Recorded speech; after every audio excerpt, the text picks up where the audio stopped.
Princess, mamaya na yan. Okay lang po ako, Ma'am Mimi. Kailangan na po natin ayusin yung stall. Sana walang nasira sa mga bag. Hindi, sabi ko mamaya na yan. Saan ba? Okay lang?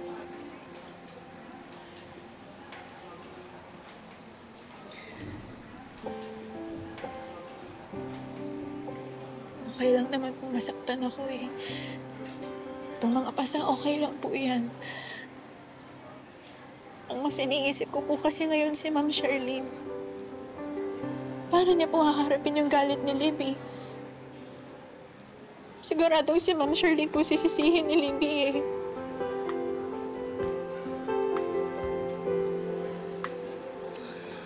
Tama na. Sakit.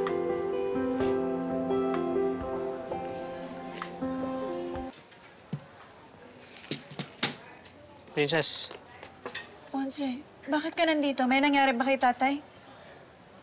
wala. Napanood ko kasi yung video eh. Viral yung pang-aaway sa ni Libby. Wala yun. Okay lang ako. Sure ka? Okay ka lang? Nakarami ng hampas sa'yo yun eh. Dapat nga wala ka na dito eh. Hindi ka na. Uwi na tayo. Ponce, hindi ko pwedeng iwan yung pwesto. Ang dami pang dapat ligpitin, no?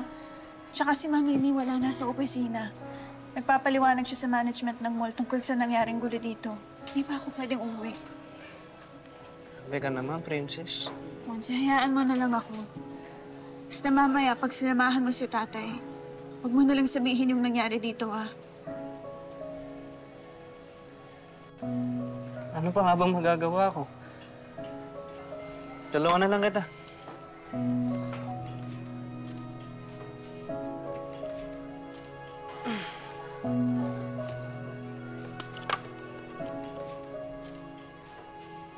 Princess, sure ka? Okay ka lang? Oo, ayos lang ako. Tapusin na lang natin to para pagdating ni Mami, okay na lahat.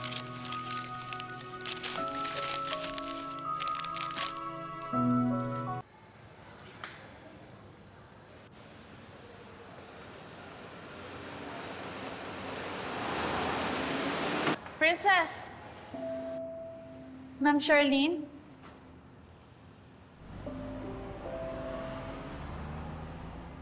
Kumusta ka na?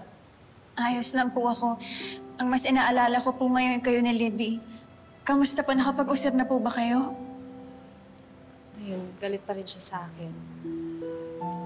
Sinubukan ko siyang lapitan, kaso sabi ni Raymond sa akin na I should give her time. Mapapatawad niya pa po kaya kayo? Pamilya pa rin kami. Malalagpasan din namin to. Sana nga po, ma'am. Pagdarasal ko rin po yun. So paano pa? Ito na ba yung huli nating pagkikita? Okay lang po yan, ma'am. Ang mahalaga maayos na po yung lahat. Maraming salamat, Princess. Maraming salamat din po, ma'am.